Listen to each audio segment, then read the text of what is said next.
Hey guys, you've heard of the Young Turks podcast because you're listening to it right now. But make sure that you subscribe and give it a 5-star rating if you like it. Thank you for listening. All right, welcome to the Young Turks. I feel that this week is going to be enormously active. And now you think like, well, that's the worst prediction you've ever made. Active in like what way? Yeah. Like stress levels? I feel it. I'm feeling active. I feel real active right now. No, I mean news-wise. And I think that, well, the Trump era, isn't every week insanity defined? Yes, in fact, we have stories about that in today's program. But I feel something in the air about this week being particularly insane. So let's see what happens. Buckle up. Everybody brace for impact. Well, I want to start off with some good news because there's quite a bit of good news today. Yeah. Believe it or not. No. You want to talk about shakeups. Okay, we got great news. And we will get to Trump's insanity. There's a tornado of insanity or a hurricane of insanity that we're going to get to. Yes.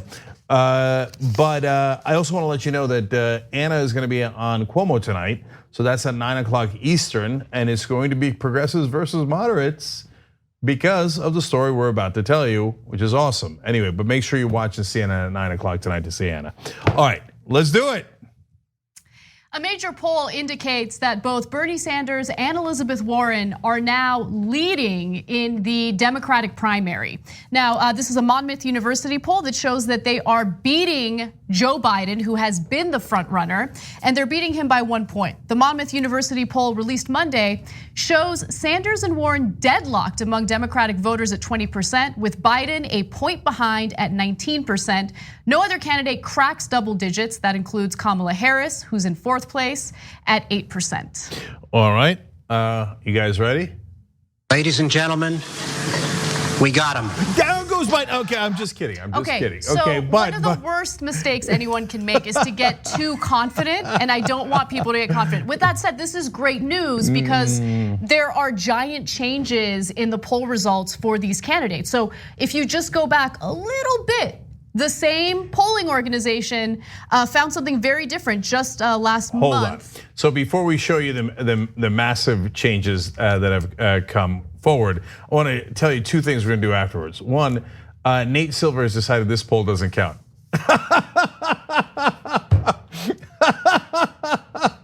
Hilarious. Okay. By the way, if you don't know Washington, you'd think like, oh my God, that sounds so preposterous, right? He's kidding or something, right? No. Everybody in Washington. There's already been a couple of polls showing Elizabeth Warren making huge strides, Biden falling back a lot. The other polls had Sanders rising a little bit or staying even. Now this poll shows him rising as well. They literally don't believe any of those polls. I know people talking to them internally where people in Washington are like, no, that obviously isn't true. Because no one I know, all my friends say it isn't true. So Americans are wrong. Okay, so they actually believe this stuff. Now we're gonna show you the massive movements, and afterwards I'm gonna show you a fun told you clip. That's always hilarious. Okay, right. But I do wanna say before we get too far removed from my down goes Biden joke, largely joke, but it's on its way, is that, look, in all seriousness, this poll is a statistical tie. So you shouldn't say things are statistical ties only when it's to your advantage. And a lot of the headlines do say tie. Now, not all of them said tie when Biden was up by a point, which happened recently, but overall, a lot of them did say tie, etc. And this poll does have a 5.7% margin of error, which is significant. Yes. So look at the overall movements. So don't be like Nate Silver and not look at the overall movement and go, I don't see it, right? His new excuses. Oh, no, it has to be after a major event, otherwise the poll doesn't count. Yeah, I know. We're gonna get to him in just a second. Okay, hold on. Sorry, just to finish up on that. So, but it definitely does count. At the same time, it's of course not the end all one and be all. It's one poll. It is going along with the rest of the polls showing similar movements, but it doesn't mean that they've taken the lead for good. We'll talk more about that in a second. Yes, I agree with you. I think that the biggest takeaway from this poll is that the very same polling organization in late June found very different numbers for the progressive candidates. So let me give you the past numbers. And again, this is the poll from June. Compared with the Monmouth University poll in June, Sanders has ticked up 6 points and Warren 5 points. Biden dropped 13 points from 32% in June. So he went from 32% to 19%. And we're comparing apples to apples. It's the same organization doing the polling. Also, Biden is down 14 points among white and non-white voters. He's down. That would be everyone. Yeah, I know. It's a really weird way of putting it. No, it makes sense because they say his strength is white voters, but sometimes they'll turn around and say his strength is African American voters in places like South Carolina, and he's down with both across the board. So there's nowhere to hide. He's lost in almost every category, as Anna will continue to explain. Exactly. So he's down 14 points among white and non-white voters. He's also down 14 points among men, 13 points among women. He's down 15 points among voters younger than 50 years old, which doesn't surprise me, and 9% among voters 50 and older. So across the board, Biden has seen a decrease in his poll numbers. And it is fascinating to hear some of the moderates in the media try to dismiss this type of polling.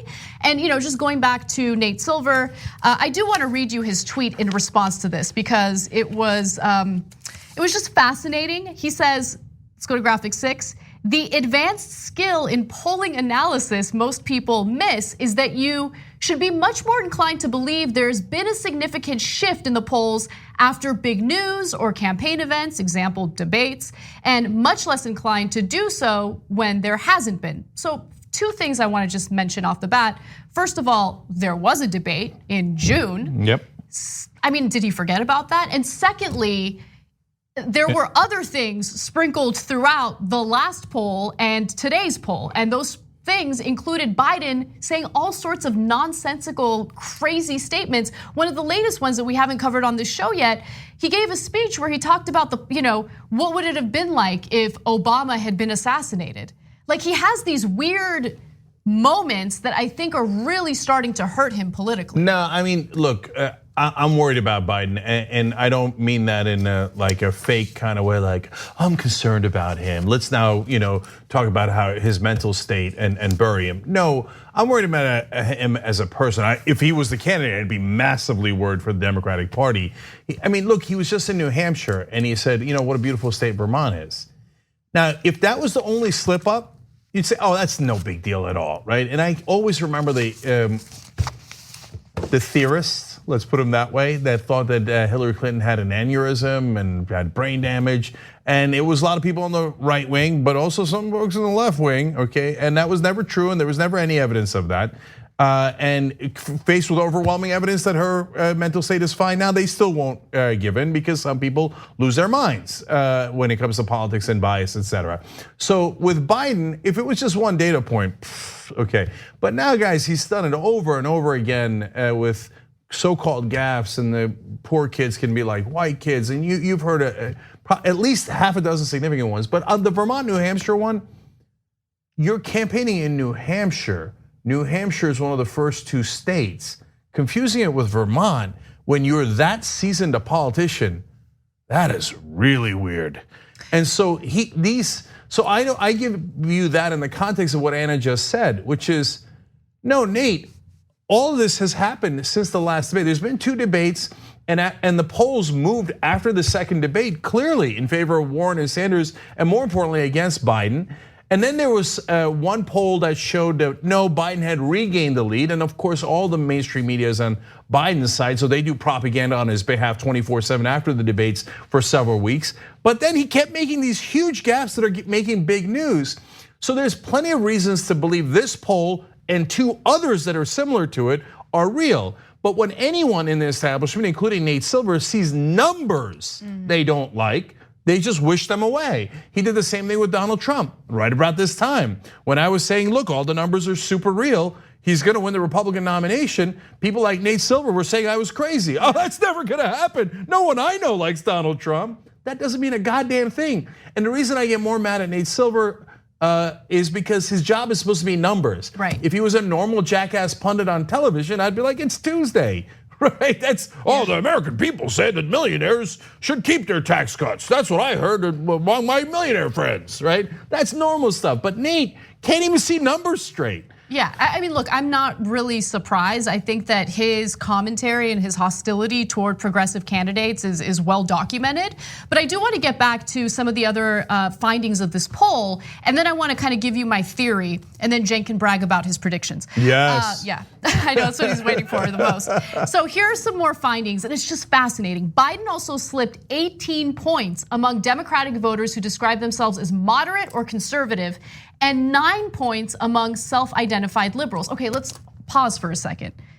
Self-identified moderates stopped supporting Biden, according to the responses from this poll. And just quickly, I want to give you my theory. Look, Biden, yes, there have been a number of gaffes. He's also been MIA when it comes to, in my opinion, important campaign stops and rallies and in terms of like strategizing and garnering more support or solidifying more support in the Democratic base. He's been MIA, he's kind of ripping a page out of Hillary Clinton's playbook, which I think is a giant mistake. And then you have the progressive candidates, and what have they been doing? They've been making it rain with policy proposals, right? And they're robust, they're bold. I mean, Bernie Sanders with his Green New Deal proposal, actual legislation that came out last week, and it was wonderful, right? And so they're coming out strong. They're hitting Mitch McConnell where it hurts. We have a story in the rundown today where Bernie Sanders went to Kentucky and he called out Mitch McConnell for completely neglecting struggling coal workers. These are candidates who actually care about the issues, and they're not afraid to propose bold solutions to very real issues Americans are facing today. I think when you combine all these different elements, that is reflected in this poll. The response from Democratic voters is reflected in this poll, and it's great. Yeah, so I want to clarify one thing and then brag. So this poll was conducted between August 16th and 20th, so they hadn't seen the Green New Deal proposal yet. But there have been so many others. Yeah, that's what I was going to say. But he did criminal justice reform proposal that was very bold. But it's one of many in a pattern. First, Elizabeth Warren had come out with a lot of proposals, and then Bernie now has doubled down in his number of proposals. And so now, if you're someone who's a progressive, you see those, or it's just any Democratic voter based on the numbers, you go, well, look, they're coming out with interesting ideas and look like they're fighting for me, and these are things that I agree with. If you're in the establishment, and I have to clarify this because both sides don't understand each other at all because they live in different bubbles. In the establishment, they look at those proposals especially by Bernie Sanders and go, oh, no one would care about those. Those are not big events. Because obviously those are unrealistic. Everyone in Washington says so. Obviously, we're not going to do those because that would hurt oil companies, et cetera. So, and Nate Silver doesn't have to think about oil companies. He just is part of the groupthink. And everyone in that toxic stew thinks there's no way that the American people would be interested in progressive ideas. Nate, look at the polling on every single issue. I mean, I've literally gone through dozens of issues that have been polled. The American people are 60% to 80% in favor of progressive issues.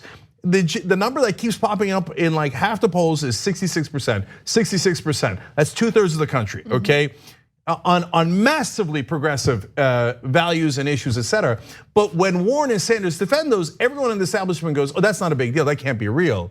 Now, finally, Warren has broken through a little bit and they get, oh, she has a plan for that. And so they've given her some positive coverage, but remember, Bernie's still in the race. Okay, so that finally leads me to what I told you guys recently. When the last set of polls came out showing that Warren was closing in on Biden big time and Biden was fading, here's what I said. The Biden fade has begun. So now we got a poll out of Iowa. I believe that's a fairly relevant state. It's starting line at Change Polls, and in we've got a new leader, Elizabeth Warren. In fact, Joe Biden's now tied with Bernie Sanders. So depending on how you want to frame it, he's tied for second, tied for third, and fading and fading. Warren now has an 11-point lead in Iowa. against Biden. Now, here's the thing. You can say, hey, that's just one poll, and you could talk about, hey, what is the credibility of that poll, et cetera. But guys, it doesn't really matter. Does anyone think that Joe Biden, after losing the lead, is going to retake the lead? No one that knows politics thinks that. Once the fade begins, it's good night, Irene. And here we are, nighty night. So maybe Nate and Joe Scarborough and everybody else in Washington thinks, no, Biden's an amazing politician and he'll mount a comeback. I'm here to tell you, and I've been proven right about 1,000 times over, that he will not make a comeback. He has no ability to make a political comeback. Once the fade begins, it's terminal, and it has already begun. So I told you that 10 days ago when the polling showed what we thought it was gonna show based on what we know about politics. And the reason why we do predictions, yes, it's fun, yes, I get a big head over it, but really the main reason is so you know that we're not full of it. We're not Monday morning quarterbacking it, we told you ahead of time. And part of the reason we do that is because everyone else in media says we're wrong. So I say, okay, great, why don't we do a test? I'll tell you ahead of time what's gonna happen, they can tell you ahead of time, and let's see who's right. And time again, we're shown to be right on this show. Luckily, they give us credit after we're proven. Oh yeah, every time. They've never once said, oh yeah, they were right, we were wrong. The most important part of that is we were wrong. Who cares about us being right? The phenomenon is what's important. Yes. And so even though we told them Hillary Clinton is very defeatable, I saw her lose with my own eyes in 2008. They're like, no, she can't be beat. No way, Trump has no chance, no chance. And okay, that's the past. Have you learned anything? No, haven't learned anything. All of Washington. And right now they're like, Sanders has no chance of winning. Warren, I don't know, maybe, but come on, really. A progressive, I mean, none of her ideas are gonna get implemented. Maybe it'll be cute that she'll win, but we're not gonna do any of those goddamn things. And they really can't see that they're biased. So one last one for you guys today then. Look, I think there's an excellent chance that Biden doesn't even make it to Iowa. He's not even in the race when the voting begins. Because if this fade continues, we're in August. He's gasping for air. He ain't gonna make it to January. So you think he's gonna wanna get humiliated, come in 3rd, 5th, 7th? No, there's an excellent chance he leaves the race before we have a single vote. Now on the other end, Donald Trump is a certifiable lunatic. And he keeps saying things that are crazier and crazier every single day. So I still believe, I've said this from day one, and I still believe today, there's also a very good chance Donald Trump doesn't make the election. So the mainstream media for the last 6 months, 9 months have been talking Biden versus Trump. It might be neither. I would argue it's actually fairly likely to be neither. So let's see what happens next. I think Trump is definitely going to remain in the race. I think you're wrong on that, but we've taken a bet, and we'll see how that bet goes. And I hope I lose. I hope I lose that bet, but we'll see how it goes. Now I'm thinking of quadrupling that. Let's quadruple it. Let's do it. Let's do it. Mama needs a new bathroom. Okay. I'm gonna do it. I'm gonna do it. No one goads me better than Anna on these bets. Okay. Trump, that's $800, Cenk. No. So it's right now, it's $200 or nothing. Okay, because you won the $100 because it didn't happen by the midterms. Okay, then so it went to $200 or nothing. So that's double or nothing. So we go to $400 or I win $200. You see what I'm saying? Because that way I get to win. Oh, I see what you're saying. Okay. Now all of a sudden she's thinking about it. No, I'm not. I want to win $800.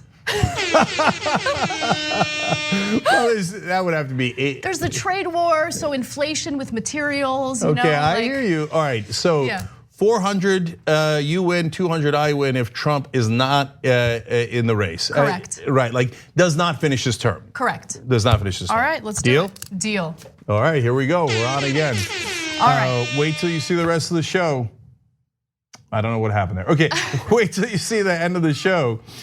Because there's a lot of news out that he ain't gonna make it. But okay, all right, God bless, let's go forward.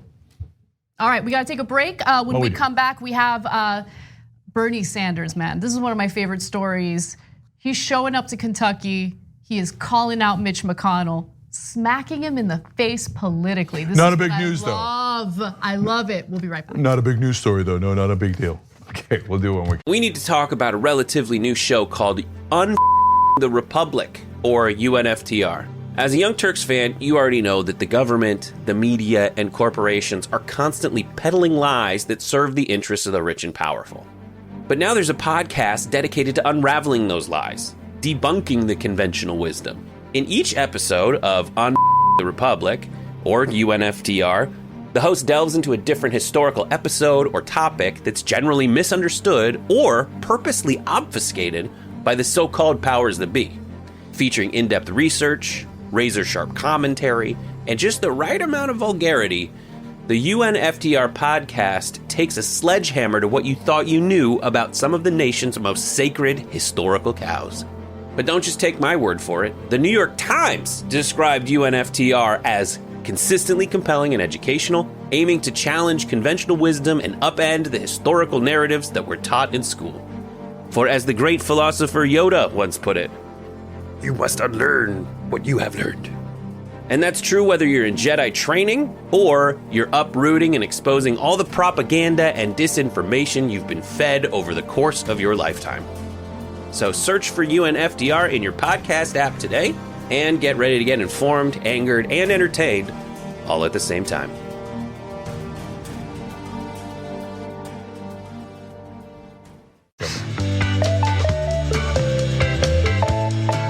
All right, back on the Young Turks, Cenk and Anna with you guys. This is a portion of the show we do together. So Tracy writes in, Anna on Cuomo, get it, girl. Thank you. Okay. So I just got word that I'll be on with Anna Navarro. She'll be representing the moderates in the discussion.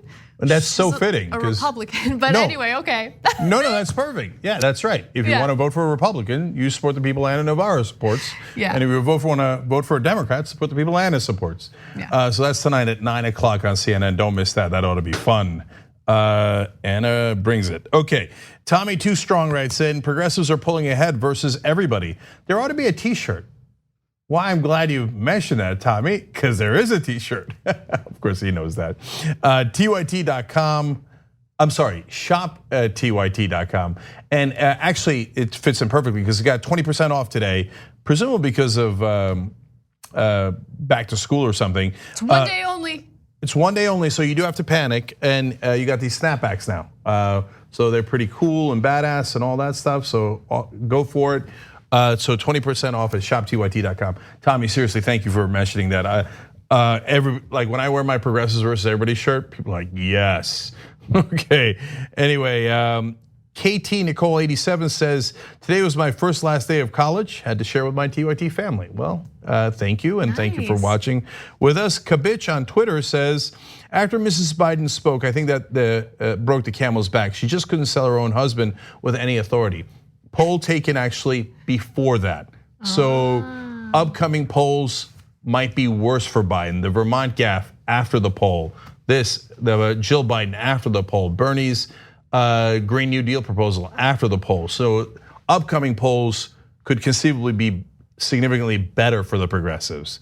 All right, and the last one is on YouTube Super Chat. Cardinal Sin says, impeach now. Democrats will look good for a change. Yeah, it would be wonderful if they fought. All right, and then I just want to remind you all, on Friday, our power panel will be available to our members as always, but we're doing something a little different. If you'd like to watch, you can watch, and you're not a member, you can watch through Zumo. Just go to zumo.com/TYT, and you can experience the main show on that platform. And if you're interested in becoming a member, it's very easy to do so. Just go to tyt.com/join. All right. Ready? Let's do it. Let's do some more news. I say here in Kentucky to Senator McConnell, stop blocking legislation from coming to the floor of the Senate. That's Bernie Sanders calling out Senate Majority Leader Mitch McConnell, who has blocked votes that would increase the federal minimum wage to $15 an hour. Sanders is also calling him out for his unwillingness to help struggling coal workers in the state of Kentucky, many of whom are struggling with finding work and, more importantly, getting paid what they deserve for the work that they've already done. Here's Sanders calling him out. Now, if you want to, Senator McConnell, you can vote against that legislation. But we live in a democracy. The Senate is entitled to a debate, and the American people are entitled to know how you vote. Stop your cowardice. Have the guts to debate the issues. I love watching Senator Sanders attack like this, and I think it's important for him to do it because fighting really does get people to discuss what the reality is among politicians and how someone like Mitch McConnell doesn't care about anyone, doesn't care about doing the right thing, and is actually incredibly undemocratic because he does block votes on the Senate floor. And the federal minimum wage is just the latest example of that. So I love that Sanders is calling him out. So what winds up happening is it attracts media attention when there is a fight between personalities, because the media is adverse to covering issues. But when there's a cat fight, they're like, "Ooh, okay, we can frame it as this person versus that person, and we can say, hey, we're neutral to it, but we're just giving you the fight," and they love the fights, right? So then once you have the fight, you're on your moral high ground because you're saying the reality. Mitch McConnell, you got coal miners in Kentucky who got ripped off. Their last paycheck didn't even get paid to them. They've been out there for 3 weeks blocking this railroad, right? Are you gonna fight for them? You're their senator. Oh, you haven't done anything for them. Why? Because you actually represent corporate interests that are against them. So just own up to it. There's a fight with AT&T in Kentucky. Which side are you on? As always, McConnell's on the side of the billionaires and corporations. And then on the $15 minimum wage. Like if you let him get away with it, he'll bury it and the media will never talk about it again. We'll never have that vote. But I know this is a revolutionary thought for other Democrats in the country, but it turns out you could actually fight back. You could actually talk and call him a coward and say, hey, you know what? He's not allowing a vote. And what is McConnell gonna do? He's gonna say, well, no, $15 minimum wage is bad. Higher wages for people in Kentucky is bad because it would hurt my corporate donors. He'll couch it in terms of like, oh, it could hurt the economy, which would eventually hurt you. But I really, really don't want you to have higher wages. Right. Awesome, thank you very much. That's why you start that fight. That's why we want aggressive progressives. Exactly. I love that you just said that because a recent poll, actually a poll released today from Monmouth, shows that both Bernie Sanders and Elizabeth Warren are tied at 20% in that poll, and they're above Biden at 19%. I bring that up because this is the way Democrats win. They differentiate themselves as fighters and individuals who care about the average American worker, and they juxtapose their policy proposals to that of Republicans. Whereas moderate Democrats think, oh, let me just try to be a lighter version of the Republican that I'm fighting against. Well, people aren't gonna vote for you because they already have the Republican. They're not looking for Republican light, they're looking for someone who might be willing to actually fight for them. And Bernie Sanders shows over and over again he's willing to do that. Now, following the rally, he put out a series of tweets that I wanna share with you. He says over 500,000 workers in Kentucky make less than $15 an hour. Senate Majority Leader Mitch McConnell, why don't they deserve an average raise of $4,300 a year? Stop blocking legislation to raise the current starvation minimum wage to a living wage of $15 an hour. By the way, real quick, I do want to give Rashida Tlaib a lot of credit because she's saying, yeah, $15 an hour, it's a good start. There's no reason why workers shouldn't get paid at least $20 an hour. So she's a fighter and I love it. Mitch, you don't want to vote on 15, we could make it 20, right? We could have that conversation. And $4,300 extra for 500,000 people living in Kentucky. That ain't no joke. And what will Mitch McConnell do? He'll hide behind small businesses, ain't got nothing to do with it. It's the giant businesses that are funding him. But okay, then let's take the one more issue here. So coal miners with black lung disease went up to Washington and saying, hey, is anybody gonna pay for our health care? We're literally dying because you told us to go work in the coal mines and that you were gonna have our back. Now, Mitch McConnell actually doesn't care about coal workers at all, not even 1%. So he's like, no, I'm not gonna take care of you at all. You're gonna sit there and die while I take money from the corporations that made that happen. So let's put it out there. Let's emphasize it because they pretend that they care about the coal companies because they ultimately care about the coal workers. But now it's been proven to be a lie.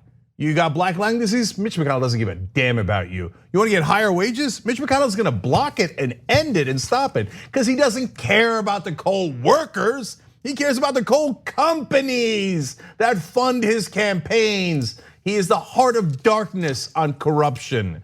So it's a way past time that somebody started fighting back. And if it takes Bernie Sanders going down to Kentucky to kick his ass, I'll take it. And this is what energizes progressives and leads to electoral victories. That's the only way you're gonna beat McConnell in Kentucky. You're not gonna do it by being soft. Absolutely. All right, switching gears to some other news today. Over the weekend, the New York Times published a lengthy piece about conservative operatives who are looking to find opposition research on journalists who publish negative stories about Donald Trump. And the reason why they're doing this is to discredit them and also intimidate them to prevent future negative stories on Trump. Now, I think Trump does a pretty decent job putting himself out there in a negative light as it is, but let me give you the details on what the Times found. Operatives have closely examined more than a decade's worth of public posts and statements by journalists. Only a fraction of what the network claims to have uncovered has been made public, with more to be disclosed as the 2020 election heats up. Now, they targeted 2 individuals already, one of whom's already been fired. It was a 25-year-old photojournalist at CNN who had put out some questionable tweets when he was about 15, 16 years old. So good job, way to get him. The photojournalist, by the way, didn't publish any negative stories on Donald Trump. In fact, this loose network of conservatives are targeting anyone who works at any news organization that has ever published anything negative on Donald Trump. The research is said to extend to members of journalists' families who are active in politics, as well as liberal activists and other political opponents of the president. And it's targeting not only high-profile journalists who challenge the administration, but also anyone who works for any news organization that members of the network see as hostile to Trump, no matter how tangential. Okay. Tangential. Okay, sorry about that. No matter how tangential the job may be to the coverage of his presidency, and it is being used explicitly as retribution for coverage. So there are more details, but this is purposely done to intimidate journalists from doing their jobs, period. Yeah, so first of all, the stories are negative because they quote Donald Trump. And so it's not like it's op-eds attacking Donald Trump, although I'm sure that some of those organizations certainly have had that. But no, they're like, don't quote Donald Trump because otherwise people realize he's an idiot. So any story that they perceive to be negative about Trump is usually just giving you whatever Trump said or did, which is borders on insanity. And oftentimes crosses that border. So, and this isn't, they always paint this as unusual, and I get it, for a president it's unusual, but actually the right wing has been doing this for a long time. Roger Ailes did it at Fox News. He had a binder on executives and hosts on other channels that were competitive with Fox News. When I was a host on MSNBC, the PR department told me about that and said, be careful, because I had done an article attacking Fox News. And they said, you shouldn't do that. I said, we're at MSNBC, we're competing with Fox News. They're like, they'll have a folder on you and attack you personally. So the Republicans have been the bad guys on this forever. Ironically, it's the New York Times, Washington Post, and CNN that won't tell you that. They'll say, well, both sides do it. What both sides? Where's the left wing's folders and attacks against people's families? And so ironically, these are the organizations that do political correctness with false equivalencies, but it's never good enough for the right wing. They attack them anyway. The only upside to this story is that finally, since it has affected the powerful, they're paying attention. Because this has been happening online to folks who are the tip of the spear. So they've attacked the Young Turks, these same set of guys, the same right wing, the same tactics have attacked the Young Turks, Sam Cedar. I mean, you name a progressive host online, we've already gotten this 10 times over, 100 times over, because they know we influence people, and especially the younger generation, way more than anybody else does, so they attack us first. But when we're attacked, the rest of the establishment media is like, oh, well, I do declare, Yeah, perhaps not, right? Yeah. Both sides do it, false equivalency. No, I mean, the establishment media will publish the same attacks. I mean, there's no question about without it. ever noting, hey, these are hatchet jobs. These are coming from a illegitimate source. And hey, maybe I should be careful about that James O'Keefe video. Maybe he might have edited it like he did 12 other times, right, etc. But now that it touches them, all of a sudden the New York Times is like, whoa, wait, hey, what's going on, right? Yeah, I know. This is the same thing we've been telling you for at least 5 years. Well, okay, so there are two things I want to point out. First off, the right wing is unfortunately a well-oiled machine, starting with the executive branch and the Trump administration, going down the pipeline to the most questionable publications, including Breitbart. So one of the examples that the Times noted was when there was a piece published on Stephanie Grisham, right? So she is in the communications team for Donald Trump. She's worked for Melania Trump for a long time. Apparently the Times put out an article that did not shine a positive light on her work history. And so the central player in this loose collective of conservatives is a man by the name of Arthur Schwartz, and he is Don Jr.'s good friend. And so he spends all his time digging up all this Oppo research, including social media posts dating back a decade ago, and then he'll feed it. He'll tweet it, of course, and then he'll feed it to publications like Breitbart. So let's go to that graphic. The New York Times published a profile on White House Press Secretary Stephanie Grisham, which included unflattering details about her employment history. Then, in retaliation, Breitbart News published an article that documented anti-Semitic and racist tweets written a decade ago by Tom Wright Piersanti, who was in college at the time and has since become an editor at the Times political desk, right? So then that story by Breitbart gets retweeted by members of Trump's administration and his friends, and then it starts building momentum. And then what does the Times do? They freak out and they start investigating. They haven't fired him yet, but were his tweets or his social media posts put in context? Are you automatically gonna concede to the right wing and the hatchet job that they're doing? Like, my point is, they have a well-oiled machine, they have a strategy, and it's important for media to not fall for their games, right? Not fall for their pressure, and they do time and time again. CNN fired a 25-year-old photojournalist over a story that he didn't even publish himself. It's disgusting. Well, they're talking about his tweets when he was 15 years old. So let me get this right. Republicans say if you attempted rape in high school, as Kavanaugh was charged with, it's totally irrelevant. But if you tweeted the wrong thing in high school, you should be fired immediately. Really? That's your standard? You don't believe that. You're just playing games. And you're playing, I get it, you're playing political games, at least we understand it. But the New York Times is like genuinely shocked and chagrined, like, oh, turns out there might be some bad actors on that side. Well, Sherlock, I'm glad you finally figured it out. I'm glad you guys are journalists. But I think they are genuinely like, oh my God, bad actors. No, everybody has good intent and both sides do it. Anyway, look, when you look at the things that the other guy that they targeted went after, he said, look, I was joking around with my friends and I don't know what the racial and religious composition of his friends are, and he probably doesn't want to get them in trouble, and etc. But you got to look at that context. You can't just be like, some wrong word was said. If he actually meant it, that's a different story. And how old was he? Was he a journalist at the time? Those are all relevant. But if you look back and go, hey, he might have said something in joking to a Jewish friend that sounded anti-Semitic, removed from that context, and then you fire him over that because the right wing wants you to, well, then you're an idiot. Okay, and you're weak, and those fascists will steamroll you while you're playing patty cakes. It looks like, look, don't get me wrong, this is a positive development because it looks like for the first time the mainstream media is going, oh, this is kind of unfair. I see what they're doing. To which, of course, I reply, of course. They've just been doing it. They've been doing it to everybody but you until now. So now that it touches you, you're like, okay, oh wow, maybe I should look into this a little bit more. Of course you should. And last thing on this, guys, look, there's different levels of terrorism that the right wing does. Whenever there's something they don't agree with, they issue death threats nonstop. I don't mean Schwartz or Trump, etc. Although Trump threatens violence, encourages violence regularly.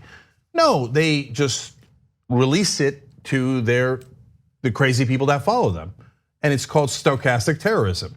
And so part of that is they target your family. Not, and it might not be death threats, it might be different tricks. I don't want to get into all the tricks, okay, but we've seen them all.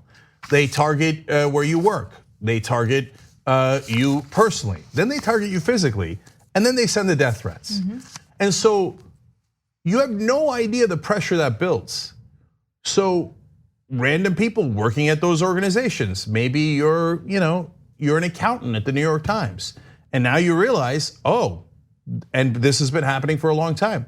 Wait, am I gonna keep working at the New York Times when they're threatening everybody in the building? And they have a great number of madmen on their side that actually have sent pipe bombs, that actually have done mass shootings, etc. And they keep encouraging them. And you know what it does? After a while, it works, and it gets the accountant to be nervous and leave the New York Times. And then more, and then more, and then the terrorists win. And so this is how the right wing is trying to terrorize us all. And it's a tough situation to be put in. The correct response is for all of us to stand up together and end the false equivalencies and end the out of context character assassinations and say, we're not gonna listen to you. I don't care what you found from a 15-year-old and what he said a decade ago or 2 decades ago. You're a hatchet man and you're a joke, and we're gonna do real news. But that requires courage. So they've got to have the courage to stand up and say, yes, one side definitely does it more, and we're gonna stop feeding the trolls, and we're gonna end this nonsense.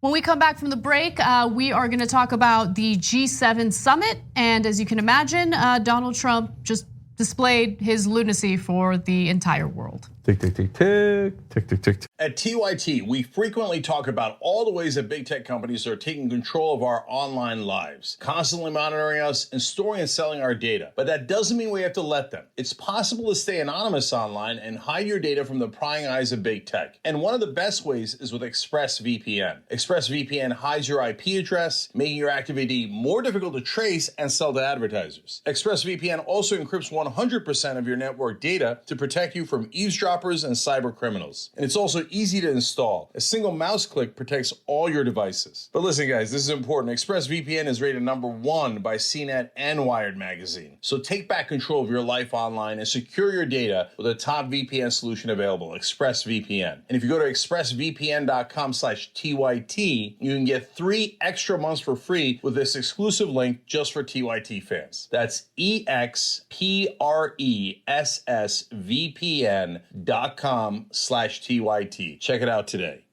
We hope you're enjoying this free clip from the Young Turks. If you want to get the whole show and more exclusive content while supporting independent media, become a member at tyt.com/join today. In the meantime, enjoy this free segment.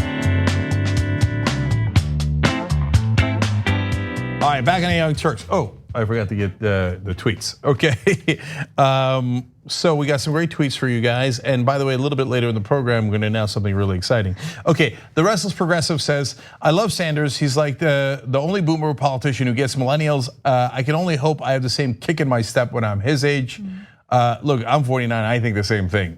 When I went around with him in California back in 2016, I was like, how is this dude standing straight after all of this campaigning? And that was just, I was on the road with him one day. He was out there for hundreds of days in a row. Amazing stuff. Anyway, Nasty Habit says, if the minimum wage had kept up with inflation, it would be $22.65 per hour right now. Exactly right. And so we all got screwed. That's wealth redistribution right there to the top. Michael Napin on Twitter says, Cenk has never won a bet against Anna. The big guy will never learn. Anna for the win. Michael, I love you, dude. Okay. Like he's the best. Yeah, I agree to disagree, but here's what I have to say to you as a counter, Michael. Tick, tick, tick, tick, tick, tick, tick. All right. Oh, God. Last one. Seth Jones says, what do we think the odds are that the Trump administration will be prosecuted after the next administration comes in? Well, normally the odds would be infinitesimally small if it's a Democratic administration, but I'm on a warpath. I mean, you'll see it in the next story we're doing, but the guy is 100% criminal. And if I've got anything to do with it, and I likely won't, but if I do, I'm never gonna let it go. he has ties with the Russians, and God damn it, was someone investigated already. All right. Well, we're gonna talk about that a little bit in the next story, so let's get to it. Yeah, let's do it. All right. Donald Trump has been in France for the G7 summit, and as you can imagine, he has been as cantankerous as you could expect him to be among our allies. And one of the issues that he brought up was the fact that Russia is no longer part of this annual event. Now, Russia used to be part of this annual event until the annexation of Crimea happened in Ukraine. Trump argued strenuously that Vladimir Putin should be invited or re-invited back 5 years after Russia was rejected from the then G8 for its annexation of Crimea. Now, he makes the argument in the next clip. Let's take a quick look. I mean, a lot of people are smart. A lot of people say having Russia, which is a power, having them inside the room is better than having them outside the room. If I wanted to go strictly by politics, I'd probably poll that, and possibly I'd say, oh, gee, I don't want Russia in. But I really think it's good for security of the world. It's good for the economics of the world. Remember, they're building a big pipeline in Europe, going right up to Germany. And I said to Angela, who I had a great relationship, but I said, you pay Russia billions of dollars, and then we defend you from Russia. And I say, how does that work? Okay, so he wants to put them back in the G7 for no apparent reason. Now, no one has investigated his business ties to Russia. Mueller did not do that at all, at all. He thought it was outside of what he was asked to look into. He was asked to look into the election, so he looked only at the election. There's this giant business ties with Russia just looming there. Both of Donald Trump's sons have said, we got all our money from the Russians for the golf courses. So does he owe them something? Nope. No idiot Democrat wants to look into it. They're still, playing patty cakes with him. They won't even take his New York State taxes, which New York has offered to Richard Neal. And Richard Neal, the head of the Ways and Means Committee in the House, won't take it. Pelosi doesn't want it. So nobody's investigating him. It's outrageous. Now, the right wing, I get. I don't even want to bother talking about MAGA. Oh, you're bringing Russia is awesome. That's strategic, is brilliant. Okay, whatever. So now let's address the portion of the left wing that I disagree with, to say the least. Really, you're going to make an argument that he wants to bring Russia back into the G7 because he really cares about geopolitical circumstances in the world and thinks that it'll lead to more international stability if Russia is in. You really want to die on that hill? That Trump is doing this based on principles that he has about geopolitics? And then you just heard him say he knows it's not popular, but he wants to do it anyway. When's the last time Donald Trump did something that didn't benefit him personally, that would hurt him politically? Yeah, that's a great point. Look, I don't know if this type of behavior would hurt him politically with his base, but I will say, look, there are two separate issues. First off, what motivates Trump? Why is it that he decided to bring Russia up? I do not buy for a second that he cares about geopolitical politics. I don't believe for a second he has any strategy in mind. However, if you just take Trump and his ties to Russia completely out of it and think about it in a non-Trump context, I do think that Russia should have a seat at the table. No. You don't? No. I think it's important to have them be part. Not in this. Not to, listen, not to negotiate with Putin and concede to what he wants. But I do think that it is a significant power in geopolitical politics, and I think it's important to apply pressure both diplomatically and through other means like sanctions. Okay, so tell me why you disagree with that. So first of all, on the substance, I'm not with the mainstream Democrats who are like, oh, Russia's the boogeyman and we should start conflicts, and them doing the election interfering is tantamount to war. That's crazy talk, okay? I want stability with Russia. I don't want any conflict. I don't want to start any new wars, etc. But that doesn't mean they have to be in the G7. So they annexed Crimea, they still have troops in eastern parts of Ukraine. If you allow them back in the G7, it rewards their aggressive military tactics, which would cause them to potentially do more aggressive military tactics in other countries that actually destabilize the world. It doesn't mean they're not in the United Nations. It doesn't mean you should never work with them. It does, but we don't have to let them into NATO. And we don't have to let them into G7. They were ejected from G8 for very good reason. And this is not a conservative position to bring the Russians back in. Even Boris Johnson from the UK is like, no, we don't want the Russians. I know, it is pretty amazing. Yeah. So almost no one backs Trump on this. He's all alone because there is no principled position. There is no conservative position. There's certainly no progressive position that supports it. All there is Trump going, Vlad, what do you need? What do you need? So look, we could argue about this till the cows come home, and I know I'm never going to convince that portion of the left wing that is, they think I lost my mind on it. Fine, whatever. I think you've lost your mind completely and utterly. You've become so biased on that issue that you're not open to new facts. So when Trump out of the blue comes in and goes, I need Russia back in the G7. I need it right now, even though it's going to hurt me politically, but that's okay. I really want it. Why? Because I care about world civility and less conflicts, and I really care about this because of the pipeline, which I've criticized before in Germany. Really? Okay. Really? Okay. You don't believe that? Hold on. Look, and I'll even address it. Look, I'm not questioning your intelligence because I know Glenn Greenwald is really smart. I know a lot of guys on that side are really smart. But like, Glenn, you don't believe that. You know you don't believe that. Saying that is ridiculous. Okay, wait, there's one other thing that I want to pose, and I want to get your thoughts on it because I think this is also a possibility. So I agree with you. Again, I just want to repeat that Trump doesn't care about geopolitical politics. I'd be shocked if he ever thought about it for a single second. However, what we do know is that Trump is motivated by his money and also that he owes the Russians. Hold on, money, and there's one other thing that Trump is motivated by, and that's flattery. He likes to be around individuals who are complimentary toward him. And he has done such a great job at demonizing our longstanding allies, members of the G7, that maybe there's a possibility he wants Vladimir Putin to be part of these meetings again, these annual meetings, because he knows that Putin is gonna tell him all the lovely, fluffy things that he wants to hear about himself. But even that's not true. Because if you've noticed, Putin actually has barely said anything about Trump. Unlike Kim Jong-un and other leaders that have gone around kissing Trump's ass, at least verbally, while doing other things in the background, Putin hasn't done that. It's not like Putin in the press conferences goes, I believe US intelligence rather than Russian intelligence. I think Donald Trump's a great leader. He hasn't said any of that. He just comes to the press conferences, goes, Trump, heel. And Trump goes, yes, I believe the Russians instead of my own government. Yes, Vladimir is a wonderful, strong leader. You need strength, he's very strong, right? So Reek comes in and bows, but I've never seen Putin bow. I've never seen him give like big compliments to Donald Trump. Well, look, I think that he's been very friendly with Donald Trump publicly when they have met and when they've done like joint press conferences.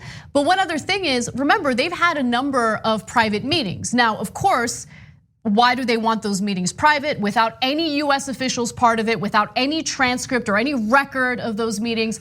They could be, talking about some of their shady deals or whatever. 100%. But look, I just think that Trump has this affinity toward dictatorial regimes. I think that he loves authoritarians. I think that he sees authoritarians and he feels this connection. There's like a love connection. It's happened with Duterte, it's happened with Bolsonaro in Brazil.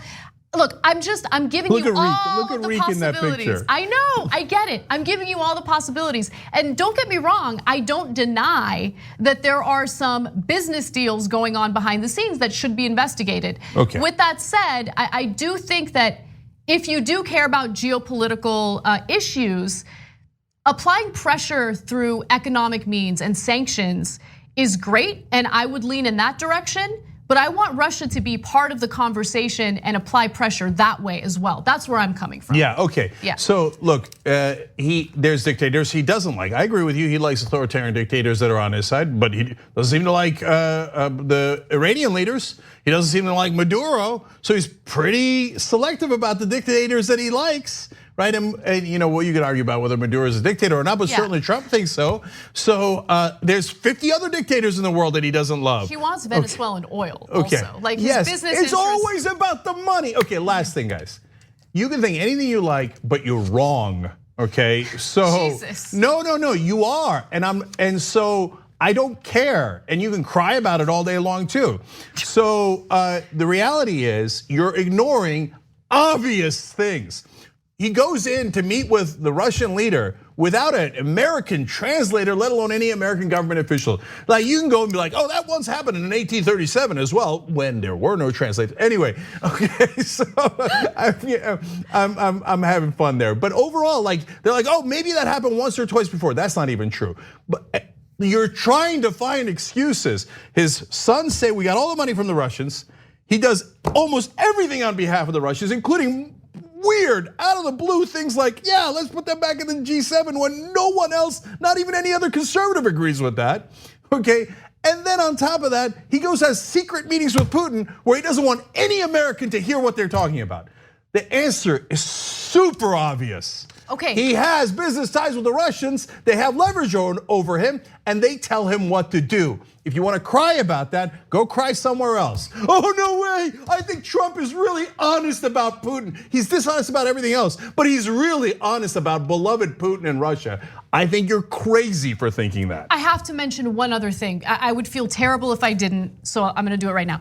Look, there was the foreign minister of Iran who is not, look, Iran is not part of the G7. However, Zarif, who's the foreign minister of Iran, was invited as a guest.